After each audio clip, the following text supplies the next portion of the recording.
Welcome to Kinship Cafe. I'm your host, Jim Jones. So glad you could join us today. We're continuing our study through the Daodejing, and we are currently in chapter 37. No, we're in 38. We did 37 last Keeping time. us on our toes. Yes, keeping myself on my toes. So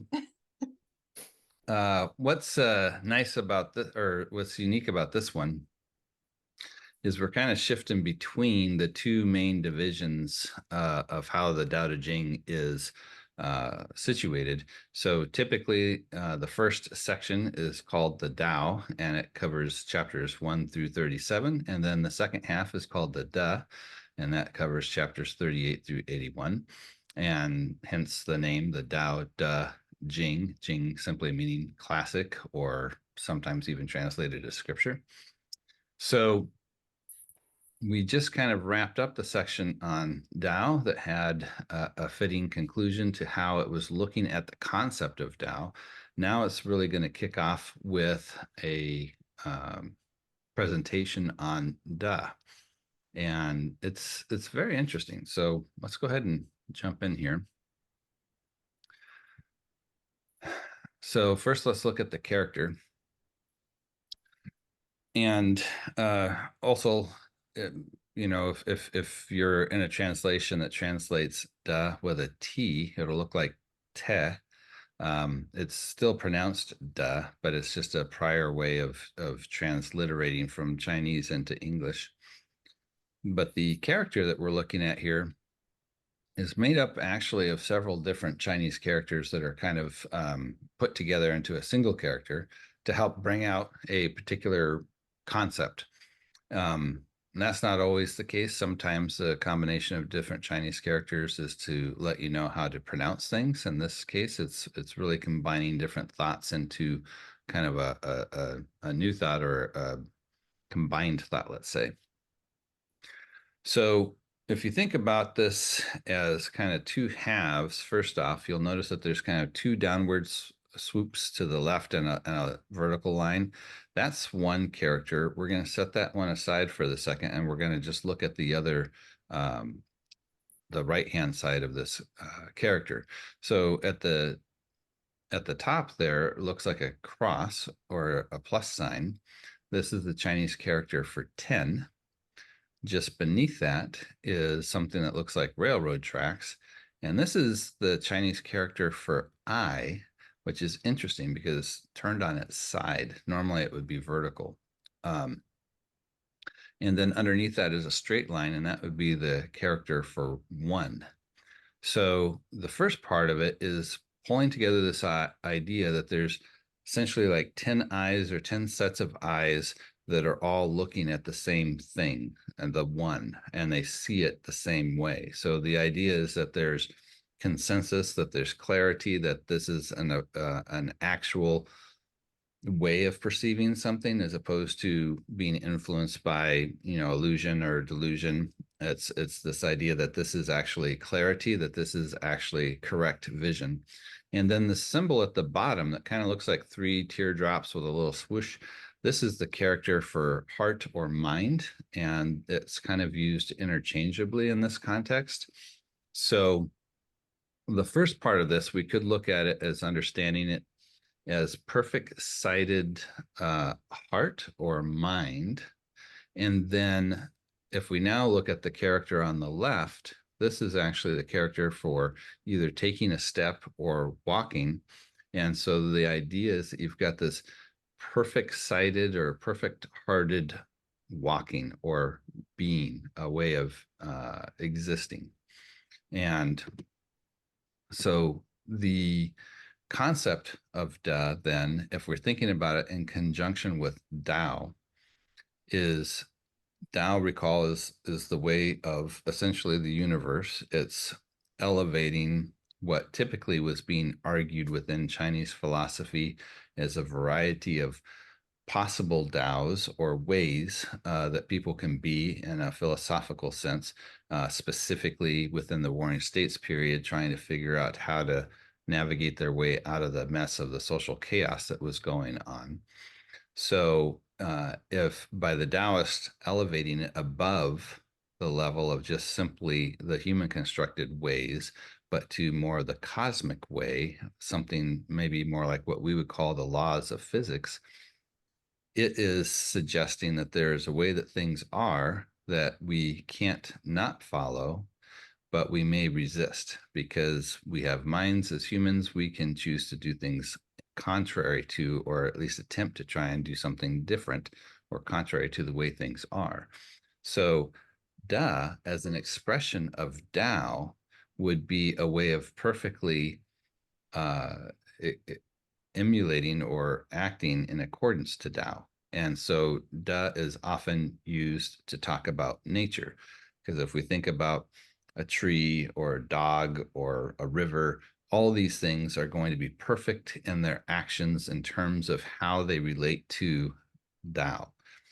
Humans have a challenge because we have to uh, help to bring our actions into alignment with Tao because we may, through various reasons, end up trying to do something contrary. And the Taoist critique is often that the different perspectives are given to us through society, through our culture, through social systems that we have to participate in. This is why they refer back to the idea of the infant, even before it's had its first smile. The idea is not to revert back to being an infant, but the idea that this is the human state when it's being most natural. And the way of being that is most natural then is often talked about as Wu Wei, this idea of non-acting. But the idea here is that the way, the acting, is socially derived ways of being. So Wu Wei would be more spontaneous or natural acting, but that's a little bit further nuanced, where we have the natural, let's say, human nature way of reacting, but then there's also a cultivated way of acting where we develop skills that can become so a part of us that they become second nature, and we therefore are still responding more naturally in that sense. So Da is the idea of Tao being perfectly executed, let's say, or perfectly in harmony with that. Everybody tracking so far? All right. So let's jump into the first line. And this is the Addiss and Lombardo translation, which I like because its brevity mimics the brevity of the actual Chinese text, but it also can seem rather confusing upon first examination. So let's jump in and see what it looks like. Hai da, and here they're using the T as far as how they're translating instead of the D. Hai da, no da. That's what da is. It's like a Dr. Seuss poem, a little bit. Yeah. It now what's interesting is if you look at other translations, there's quite a lot that they elaborate on in order to make sense out of this. But this is the challenge with translations is always, do we just translate the words, more of a literal translation, or do we translate the thoughts? And so you've got kind of a spectrum. The challenge is that the more you translate a thought for thought translation, you're bringing the translator's personal understanding into what's being translated, and that may or may not be consistent with the original authors. It just really depends. And so we're a little bit more at risk when we go for more of a thought for thought, even though it may be a lot more readable. But the potential pitfall is it might be helping us to make sense of it in a way that's not consistent with the original author. So here, when we keep it more brief, it alerts us to the fact that they're wrestling with some ideas that are foreign to us, and we need to dig into this to kind of figure out, well, what are they actually trying to say? So if we think about da and haida, this is like, in a way of saying, like, the more perfect way of da existing is going to seem as though there isn't any da that's attempting to be done. So if we go back to the nature example again, or take something like a pet dog or cat or whatever, they are perfectly walking in step with Tao. There's not any way that they are doing something unnatural, but they're not cognizant of trying to do anything. They're just doing it. So in this sense, there's not like an effort to try and figure out how to do da. They just are da. And when you're at that level, then this is what they're saying da actually is. True da, or the real high da, is that you're just doing it without thinking about it, without trying to strive for it. It's just being natural. It's being spontaneous. It's actually executing that wu wei and that harmony with Tao. Now they're going to introduce a different way of thinking about da. So low da doesn't lack da. That's what da is not.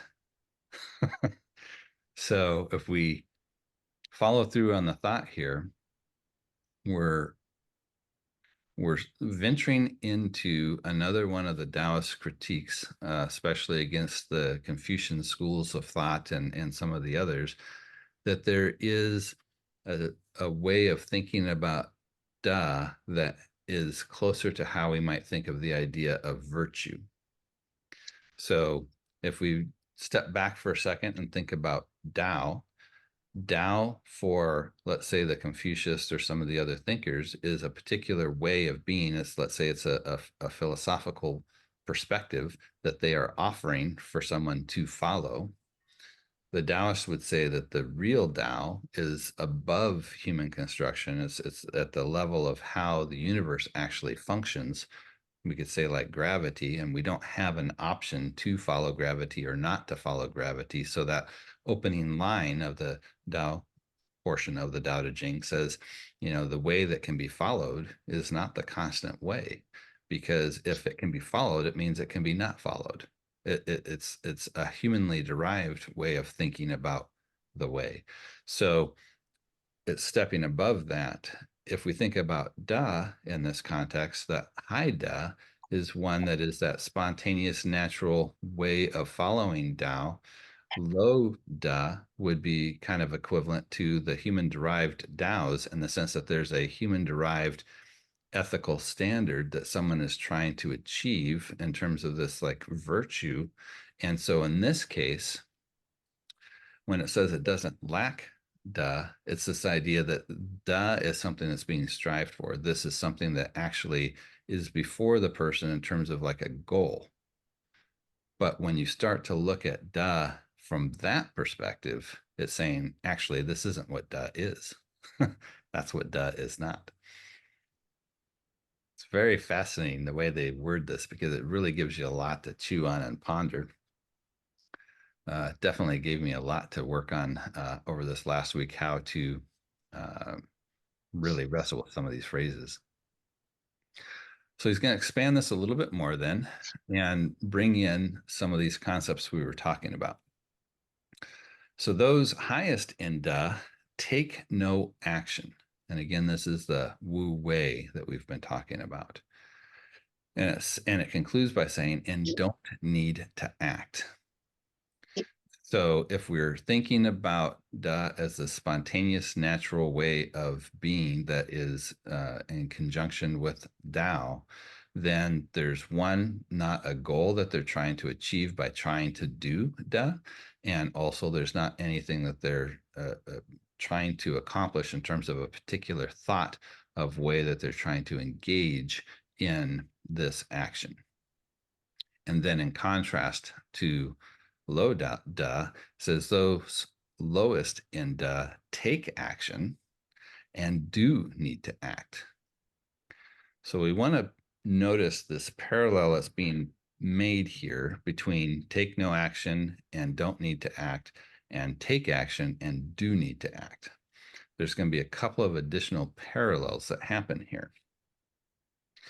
So if we go the second route, where we're looking at Da as this thing that we're trying to achieve in terms of some type of ethical standard or this idea of virtue, then there's an action that a person is taking because they're attempting to go that direction, and they need to do it because there's some type of obligation to meet that moral expectation. So that's where that do need to act part comes into play. It's a little convoluted. I just want to check in and see if you guys are tracking with this okay, or if you have a question before I go on to the next section. Like you said, it's a lot to chew on, but I think I'm following. Okay, cool. So then it's going to bring in a new term. It says those highest in benevolence. And this is the Chinese character we see here, Ren, which we came across back in chapter 5, where it's translated or sometimes talked about either as kindness or as humane. Here it's translated as benevolence. And one of the unique things was that this is one of the chief values, let's say, for Confucian thinking. And yet in chapter 5, it had that really profound statement that said, heaven and earth are not kind or are not humane. And it says it treats, heaven and it treats the 10,000 things as straw dogs. This idea of this ritual item that's just cheap that can be burned up or just trampled on when they're done with it. And so here we're taking this again, what seems like a very high virtue item. So if we think about kind of a non-ethical, an amoral perspective that the Taoists seem to be coming from, that the natural response is what would be ideal, that as soon as you start to incorporate social expectations in terms of values, then you have people trying to work for those values. And one of the ways that that then comes into play is this idea of benevolence or kindness or acting humanely, let's say. And what's interesting here is it says it also requires you then to take action because this is something you're attempting to achieve, but it also says it doesn't need to act. And I think the concept here is that because this idea of, and if we look at this character just briefly, it's made up of two characters. You can see this in the center of the screen. The one that kind of looks like a lopsided T, that is a kind of scrunched up version of the character for a person.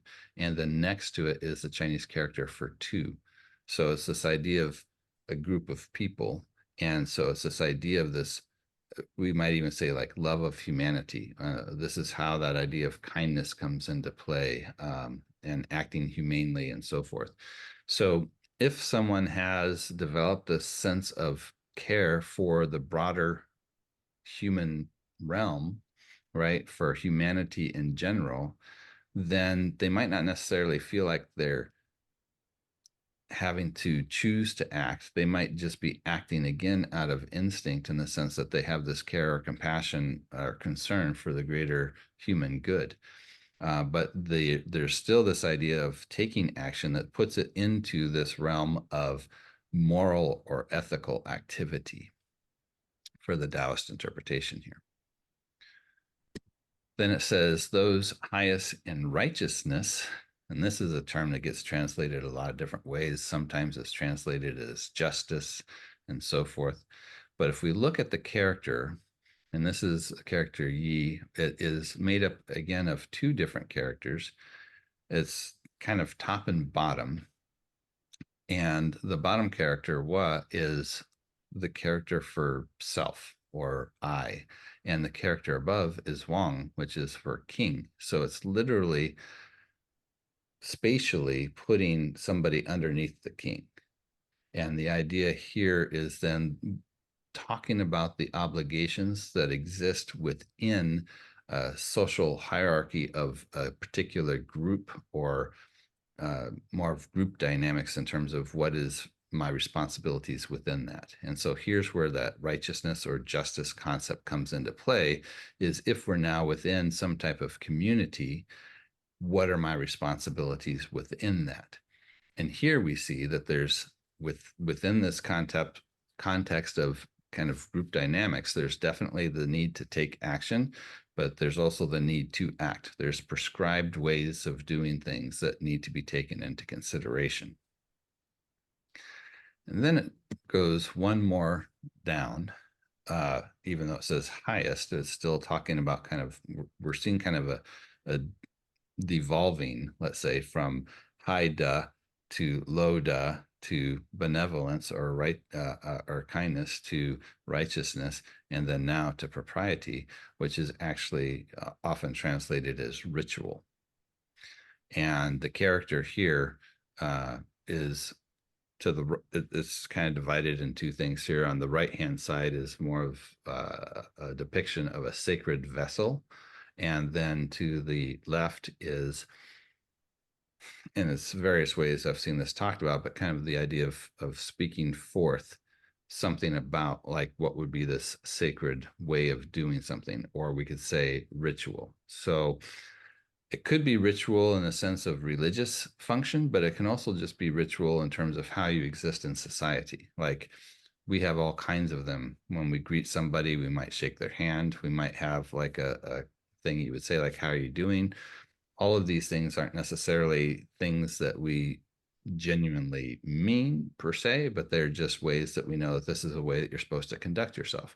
It could be in terms of what you're expected to wear if you come before the president, right? Or in their case, before the emperor, or how you might bow, or what types of things you might say, or how you serve food, or how you set the fork and spoon and knife when you set the table, right? Those would all be examples of ritual that someone would do.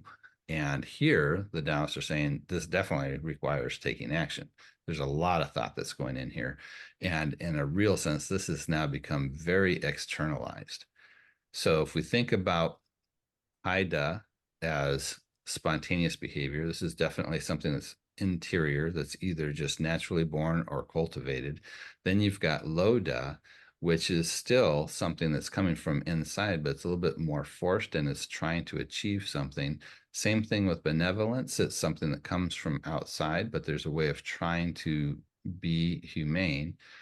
Then again, with righteousness, there is still more of an external influence about how you're supposed to behave within the group, but it's still kind of an interior thing. But here, when we get to ritual, it's almost entirely external. And here's where they see the most resistance. So if somebody is trying to act according to ritual and other people don't reciprocate, then it's like, throw them out, right?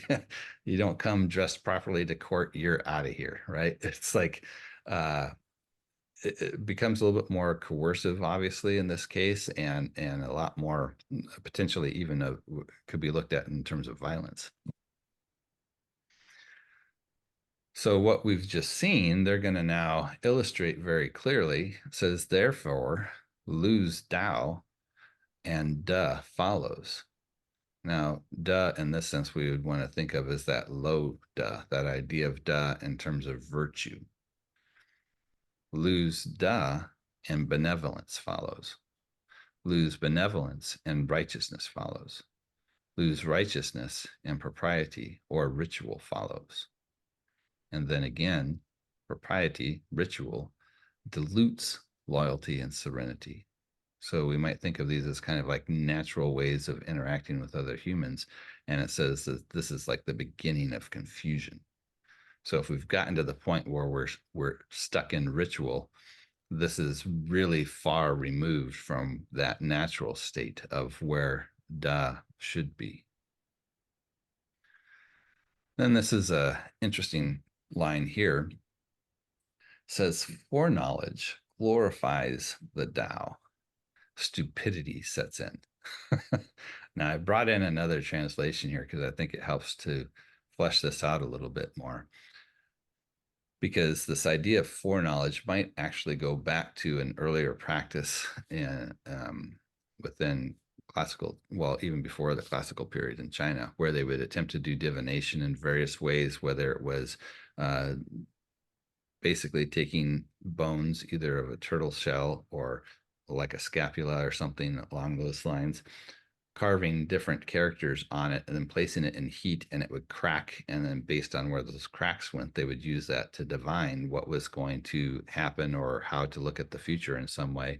And then later they evolved the I Ching, which is the book of changes, and they would use different ways of kind of trying to predict or think about what was happening in terms of the shifting yin yang of something going on in somebody's world. And they had a way with using these yarrow sticks to count them out in a particular way that would give you particular, they call them trigrams, that would come together into a hexagram that would then tell you kind of a place in the book that you're supposed to read to see what was happening in terms of the shifting yin yang that was going on.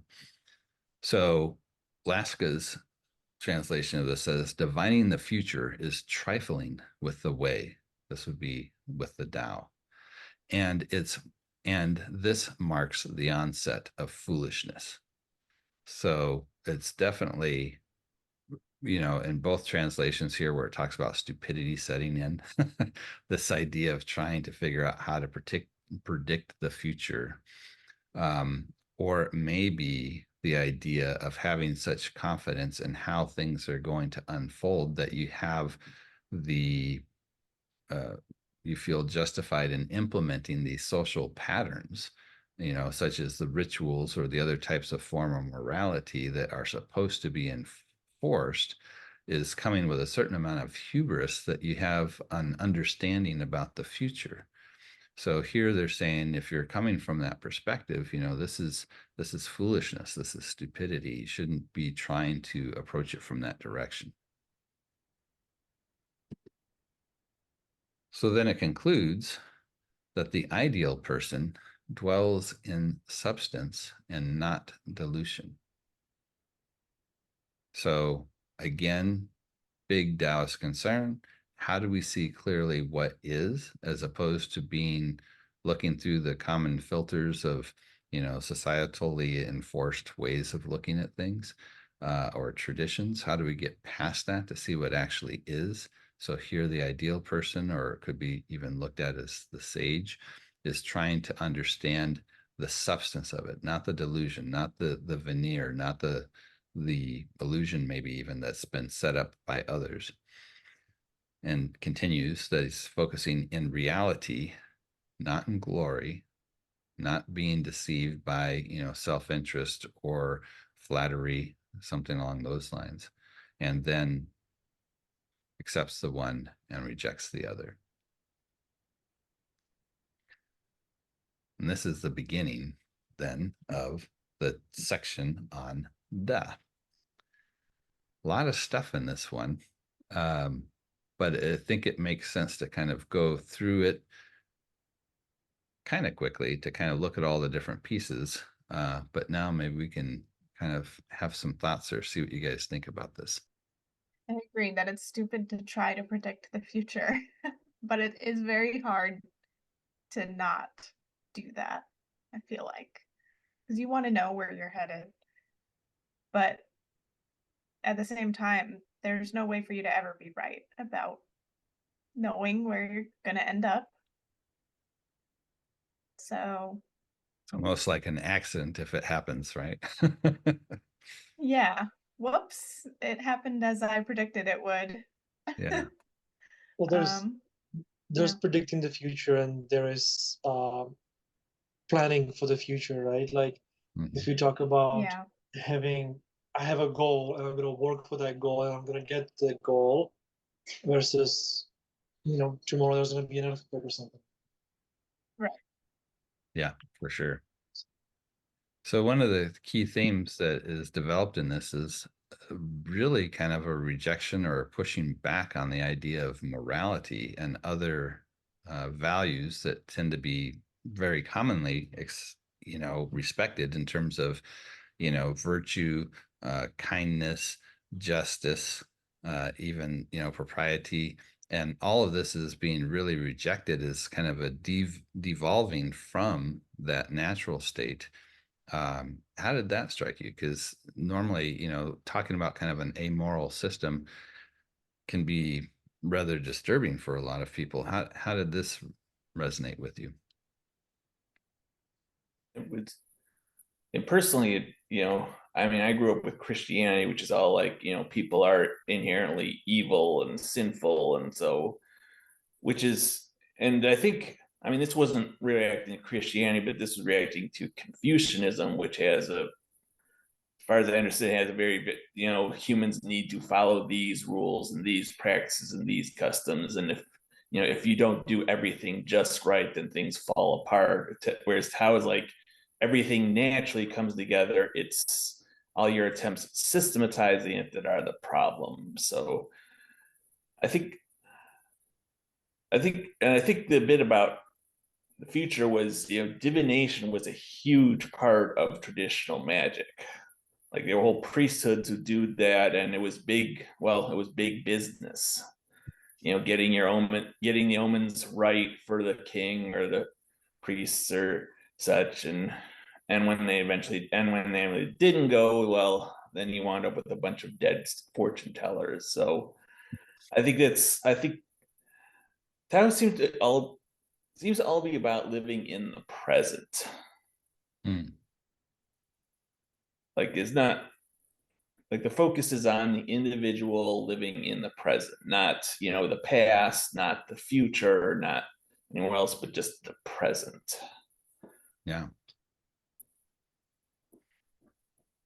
Anybody else have some thoughts on that? The talk about the morality of things, I think, is more pointing towards just being objective. That's kind of a theme I've kind of picked up throughout this whole thing. Excuse me. Is more of just trying to be in the middle. The comparisons you brought were high and low of this, high and low of that, high and low of this, and it seems that the best place to be is right in the middle of both of those. And I think that's kind of the point I was trying to get across, at least to me, is trying to be objective, which means you're neutral. You try to think outside of the situations and things like that, rather than being too high or too low on any of those points. If you're objective, then you can act the natural way it's supposed to be.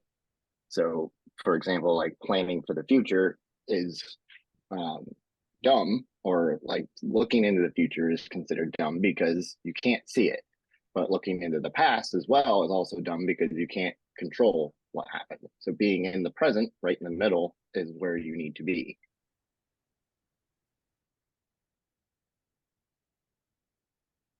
Does it feel disconcerting that there would be an approach to have more of a non-moral approach to how you live?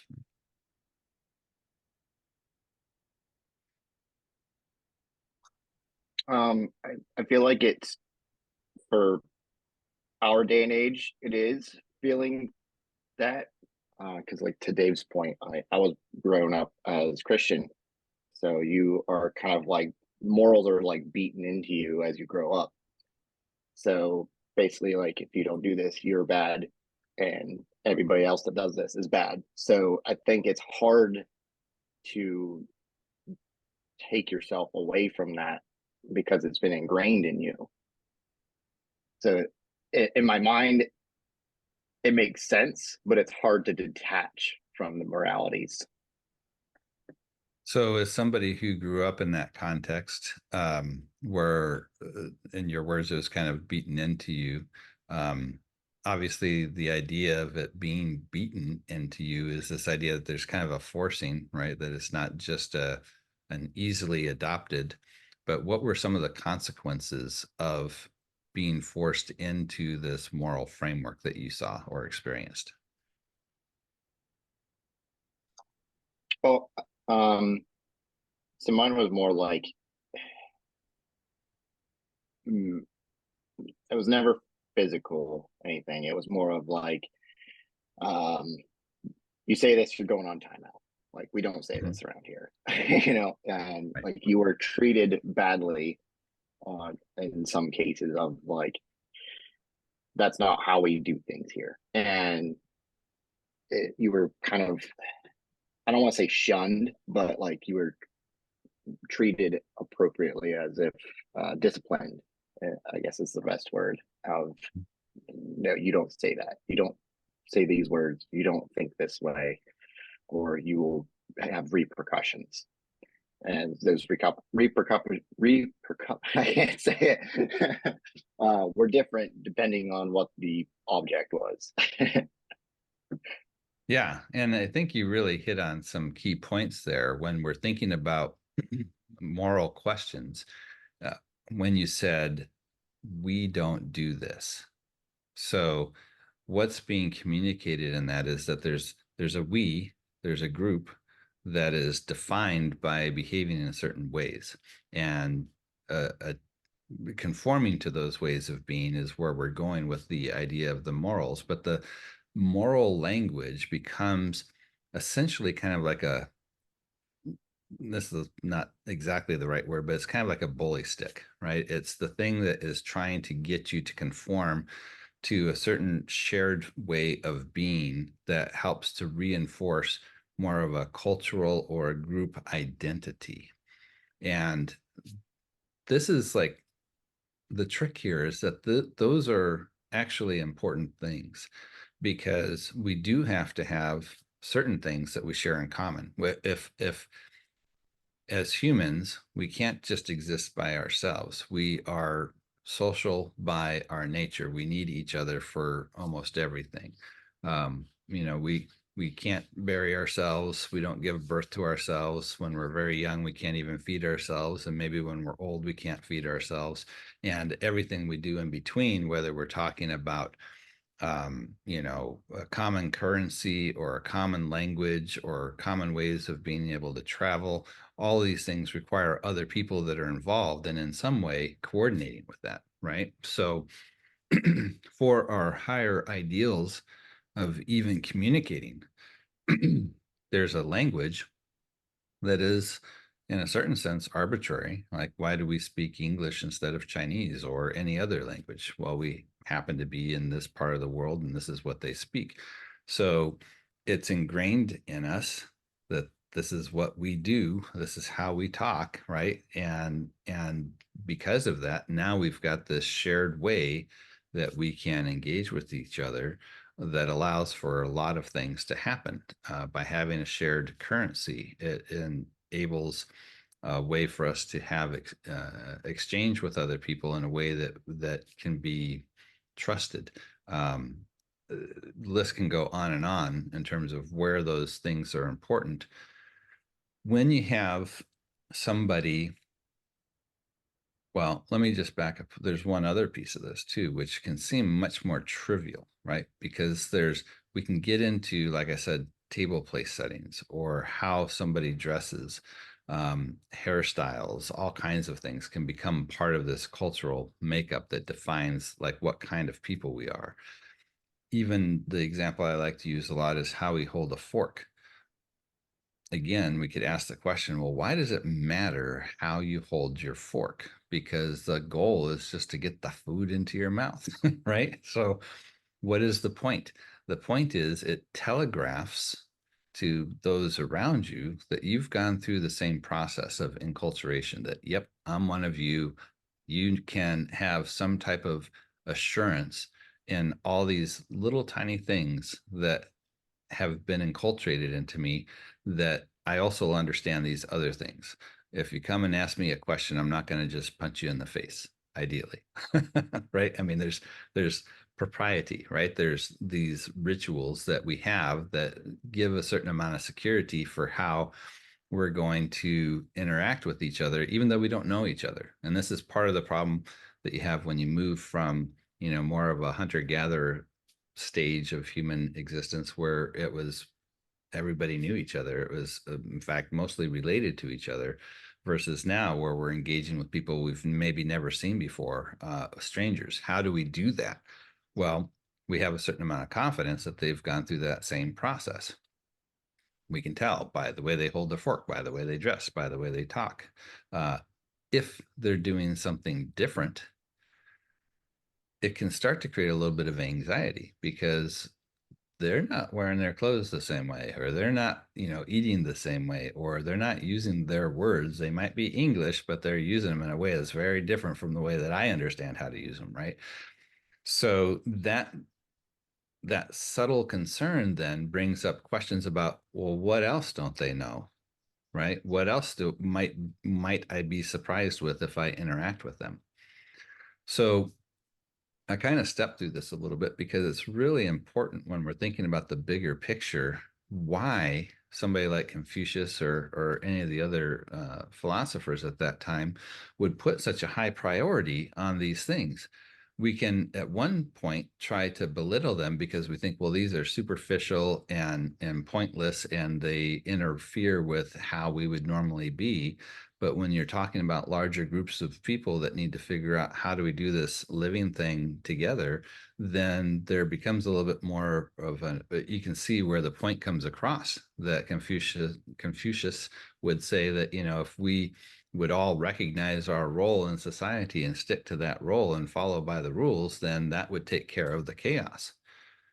Now, the Taoist rebuttal to this is interesting because it's saying, you're taking a bunch of very unique people, and I love their imagery of this uncarved wood, the distinctiveness, and we're trying to figure out how to get them all into the same slot within society. And this is that idea of carving the wood, that we're shaping the square pegs to go into round holes.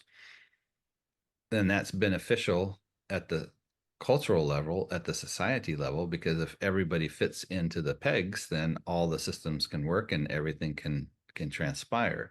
But then there's resistance because maybe I don't like being put in that confined space. I have other things that I want to do, or other things of how I want to be in the world.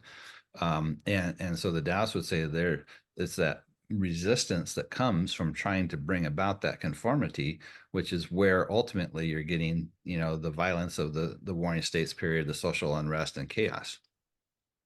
So we've got two very different approaches to thinking about how we do this. And there is, I think, even within the Taoist thought, a pattern that they are advocating for. They're not just advocating for a stateless society. They're still talking as though there should be an emperor. They're still talking as if technology exists. They don't talk about not living in houses anymore, or not using wagons or anything like that. But where they're looking at it is we need to figure out, by looking at nature, looking at Tao, these patterns of how things happen in the natural world, how can we take that and have that be the guide for what we're trying to do socially to make it more agreeable to who and what humans are, so that, as we saw in the last chapter, if they can apply that to how they're trying to do social organization and structure that is focused on creating that natural environment where humans can just naturally thrive, that a lot of these things are going to fall into place because our natural way of being is actually to care for one another and to be interested in the common good and in our environment, if that's allowed to foster. That where that selfishness and that violence comes from is because we've fallen away from that natural way of being. And the reason we've fallen away is because there's that attempt to control, right? And that attempt to control can be, in one sense, seen as, well, we got to figure out how do a bunch of strangers live together, right, in society. And maybe that's a direction that we should go, according to some folks. The Confucius or the Taoists would say, that controlling part of it is where you're getting into trouble. That if you want to understand how to control a river, you have to understand how water works. And if you try to divert it or dam it in a way that doesn't recognize the nature of water, it's not going to be successful. So if we're talking about people, we have to understand how do people work, and that the social system should be designed around that. And what we're seeing is social systems that are designed inappropriately, and that's why there's the resistance. So it's not exactly a one or the other in terms of there's social systems or no social systems. It's more of a critique about what kinds of social systems. Where is it actually important and helpful, and what actually encourages the flourishing versus, making it easy because it's just cookie cutter. And then the final critique, obviously, is that when the leaders have their own agenda that they are achieving or trying to achieve, that would be another area where things go way off the rails. That the leader should be focused on the common good, not on personal gain. It's a complicated area, right? I mean, if somebody puts you in charge of how do we structure, America or Canada for Martin, where would you even begin, right? And you can see where it'd be very easy to fall into, this is the rules, this is what you got to do. Also, it doesn't even have to be a whole country. We can think about how, corporate culture works, or let's say you're in a faith community. How does that faith community work? All these things would come into play when we're thinking about these kinds of questions. It's, and even if I'm family unit within, within your home, how do you raise your kids, or how do you operate with your parents or siblings that live with you? How do you, what would they, it's funny because just yesterday my partner and I have had a massive discussion about things that there are things happening currently in Alberta, some legislation being proposed, some policy changes, and we, because there's obviously sweeping big policies that are being introduced, a lot of conversation on each side, even internally between her and I, we're trying to figure out how do we feel about those policies, how would we do it differently. And the 2-hour conversation we ended up with, I don't know. I don't know what the right answer is. I don't know what the best approach would be. I know that this is going to lead us to the wrong path. This is going to have this impact, but do I know how to do it better? Because there's always this other example. And well, if you do this, this also means that this is going to be also possible. Are you okay with that?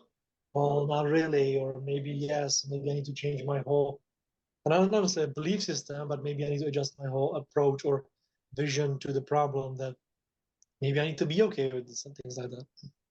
It's not easy. Yeah. Well, you bring up a great point, Martin, and that is Always. the issue of certainty, right? And I think this gets into the idea of that prognostication, or the telling the future, right? If as Dave was saying earlier, that there was, big business in terms of having these fortune tellers tell the king or the emperor about what to do, and this could lead to things like going to war, right, where people are going to die.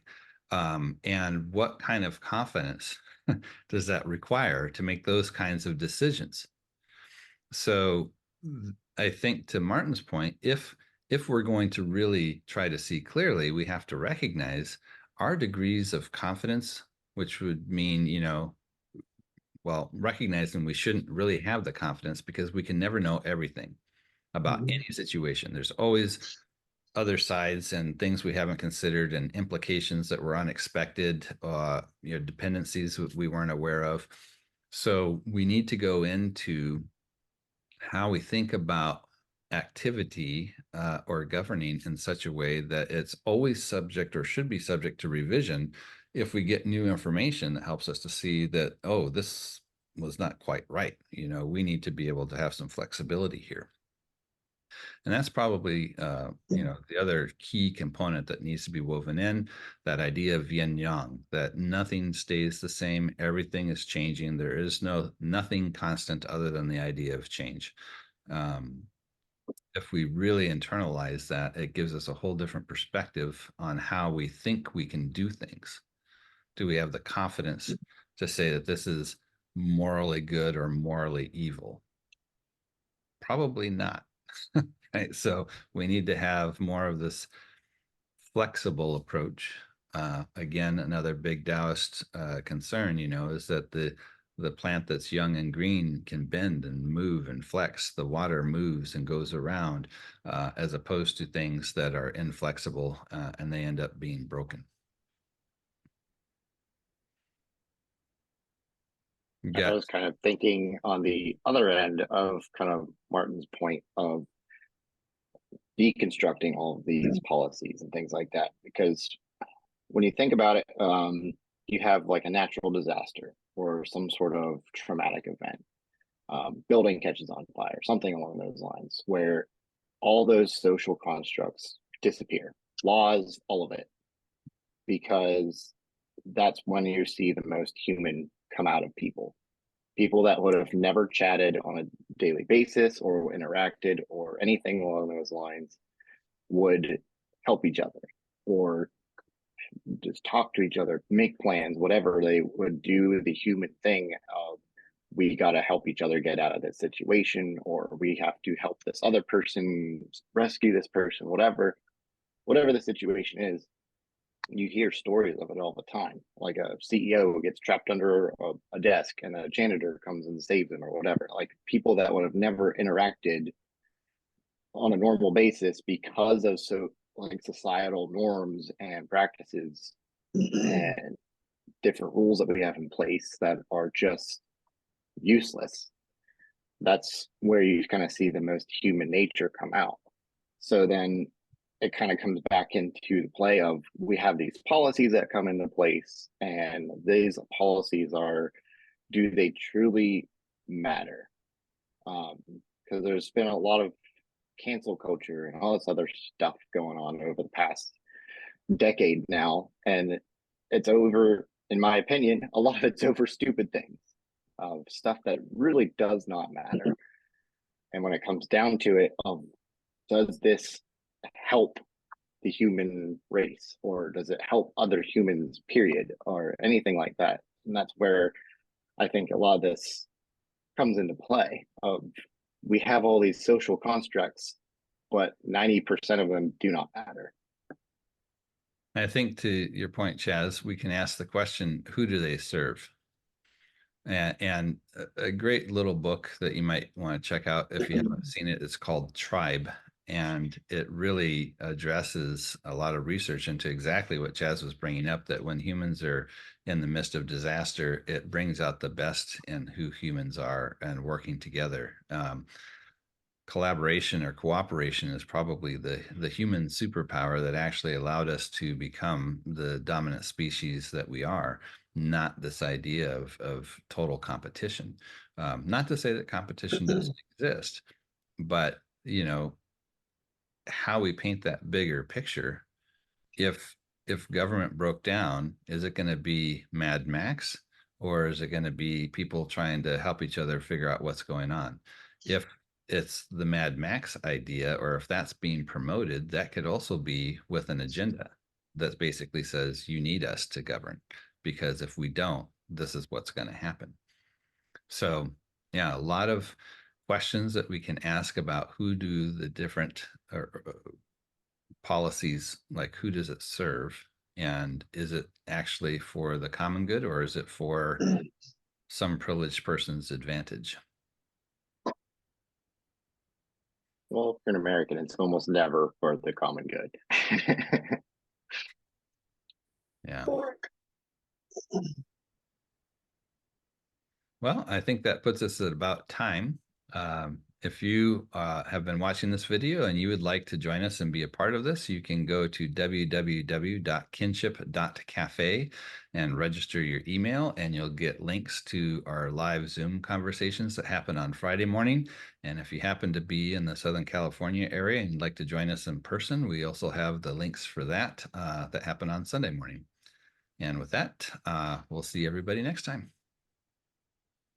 Thanks, Jim.